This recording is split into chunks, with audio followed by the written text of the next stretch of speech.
Waumini wa Dayosisi ya Kibondo Kanisa Anglikana Tanzania tarehe 6 Aprili 2026 walijitokeza kwa wingi katika kanisa kuu la Mtakatifu Hilario Kibondo kushiriki ibada ya misa takatifu maalum ya upatanisho na msamaha. Ibada hiyo maalum iliongozwa na Askofu Daudi Ndahana ili kuomba toba na msamaha kwa Mungu kufuatia mgogoro ulioibuka wakati wa uchaguzi wa kumpata askofu wa pili wa dayosisi hiyo mwezi Septemba mwaka 2025 ambao uliwagawa waumini na baadhi yao kutengwa na kanisa.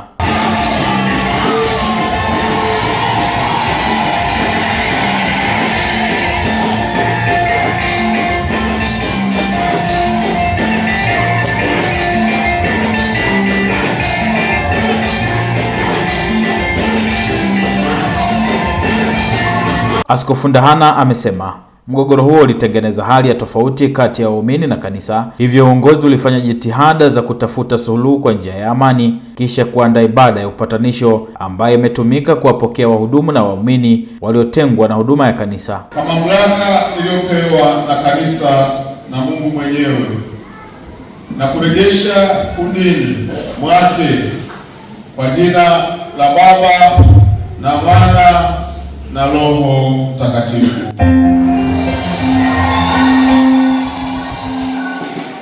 Amen. Sisi wote ni kitu kimoja, ni mwili mmoja. Amen. Tushirikiane kwa ajili ya kuhudumiana. Sema amina. Mwambie mwenzako tuhudumiane. Kasisi Canon Dr. George Otieno Lawi, katibu mkuu Kanisa Anglikana Tanzania, alishiriki ibada hiyo na kueleza kufurahishwa na hatua ya maridhiano iliyofikiwa na Dayosisi ya Kibondo ili kulinda afya ya kanisa. Lakini Mungu hakuna aliyeshinda.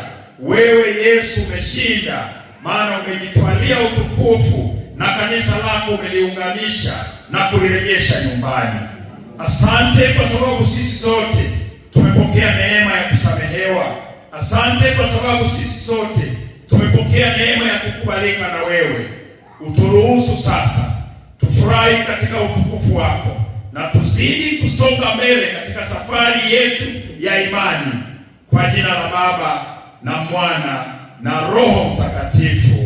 Amen. Wakizungumza kwa niaba ya waumini waliorudishwa kundini kuendelea na ushirika wa Kanisa Anglikana katika Dayosisi ya Kibondo, James Ngomagi na Sedekia Ruduga walisema baada ya kutafakari kwa kina waliona ni vyema kujishusha na kuomba toba mbele za Mungu ili kuliponya kanisa. Tunashukuru kanisa kwa kutukubali ombi letu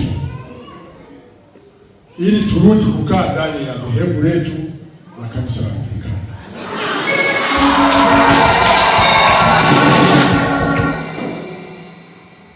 Kwenye maneno ya utani tulikuwa tunasema hata wakikataa kutupokea sisi tutakaa humo kanisani mpaka Yesu.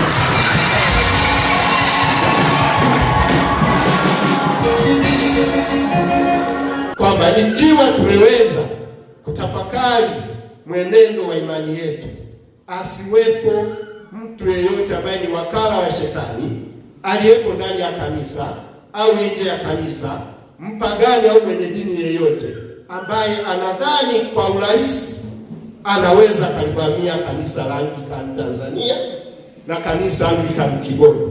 Kama tuliweza kuhoji huyu wa nje, tutamsambaratisha kabisa. Baadhi ya waumini walioshiriki ibada hiyo ikiwemo Bwana za Moyoni Uzale, Lameki Kagina, Bi Irene Ulimwengu na Jennifer Wilson walisema ibada hiyo imekuwa ya baraka na mafanikio kwa kanisa la Mungu. Lakini tunamshukuru Mungu kwamba siku ya leo Mungu Mwenyezi ametuwezesha kuwa na ibada ya toba na tumesamehana na mwisho wa siku tumekuwa na maridhiano. Na sasa tunakwenda kwa pamoja kulijenga kanisa letu na kuijenga dayosisi yetu ya Kibondo. Leo ni siku nzuri, ni siku ya furaha. Tumefufuka na Yesu na pia tunashukuru kwa ajili ya ibada ya maridhiano. Kweli binafsi mimi ninaona ni tukio zuri kwa sababu kwanza ilikuwa imerudisha amani ya kanisa, inarudisha pia na umoja wa kanisa. Kanisa limerudi katika hali ya amani, kanisa limerudi katika hali ya umoja. Lakini pia kubwa zaidi ni kuondoa ile tofauti ambayo ilikuwepo baina ya kanisa pamoja na baadhi ya waumini. Kweli kwa siku ya leo tulikuwa na ibada nzuri. Ibada leo ilikuwa nzuri sana na imani kila mmoja ameifurahia na ameipenda. Ibada hiyo ilitanguliwa na zoezi la kuteketeza kwa moto fimbo na miti iliyotumiwa wakati wa vurugu za mchakato huo ili kuonesha kuwa jambo hilo limeisha kabisa na kuendelea kulitangaza jina la Mungu.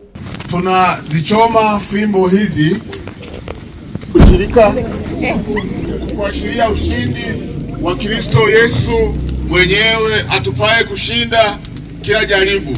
Kwa jina la Mungu Baba, Mwana na Roho Mtakatifu. Amen.